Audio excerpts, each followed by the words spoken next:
Hi.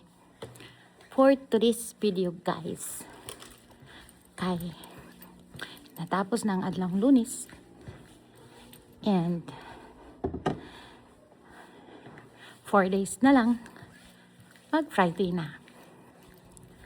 Medyo kapoy siya sa point nga kapoy gid siya sa point kuan.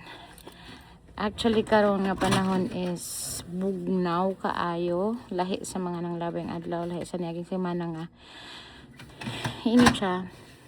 So karon bugnaw siya kaayo, nagdoble-doble na may jacket. And then this week pod mo na ang gitawag na mo og testing week lo nga naman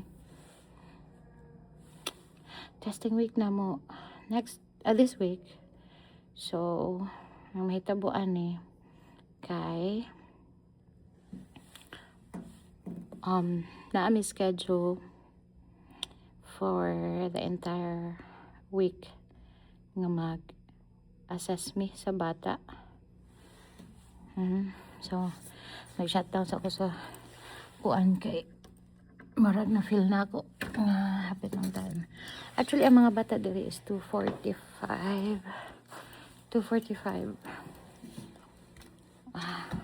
ano sila, dismissed na sila. So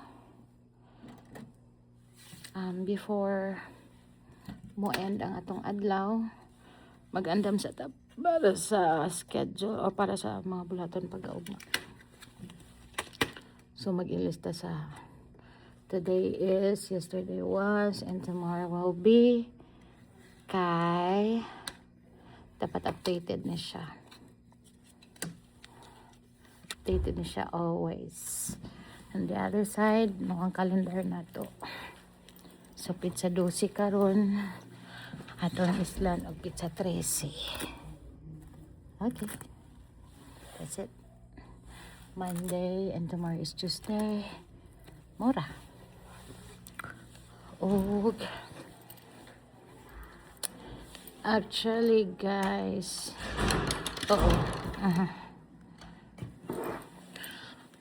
kuan lang. Usa sa mga perks sa ka teacher diri sa US is kanang aside sa provided tanan naagi support especially ang mga new teachers like us na i-support gikan sa admin, and doing so daghan ang mga angayang daghan pa kung ano bitang i-develop sa ako personally. Kay ang adjustment as of the moment medyo grabe pa ang adjustment pa pod. Although naanay sa mga some points nga medyo okay na, but this time medyo kanang hapit na gani, medyo tunga-tunga na siya. Bali first part na siya sa second sem. Ma-end amo ang klase din ni June first week. So sa Pilipinas magbakasyon sila March, end lang klase March. So samtang gabakasyon sila, klase pa pod mi diri nya. Samtang magklase sila dito, bakasyon pod mi diri. Routine lang sa gihapon. Yung kinahanglan lang gyud nga makuan na to ba, masag-ulo na to ang routines kay para kuan magamay na nato. Di na to masigbalik-balik. Di na to magsigbalik-balik. Unsa gani to, malibog ba? So muna siya. Actually this week wala ko gi-prepare nga too much preparation sa ako ang topic kay dali raman siya. And aside from that, mas dugay gyud kuan ang i-comply ang assessment, especially kung ang bata sige ga-absent. So kana lang mo na siya update karon nga panahon guys.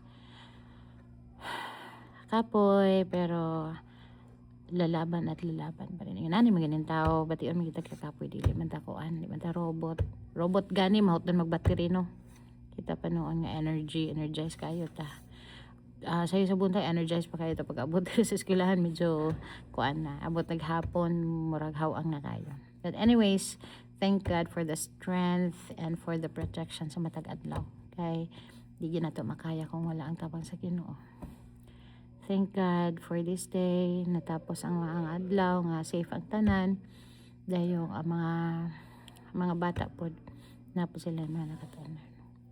So kana lang siguro sa pagkakaroon. Stay tuned sa mga musunod pa nga mga videos.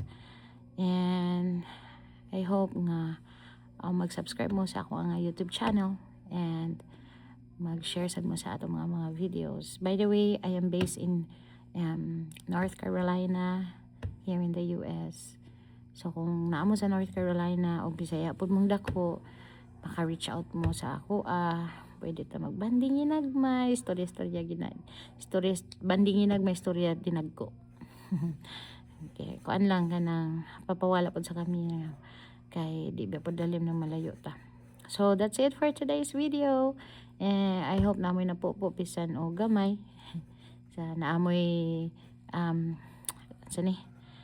naamoy idea sa mga panghitabo diri bisag sa ginagmay. Thank you and keep safe everybody and God bless us all.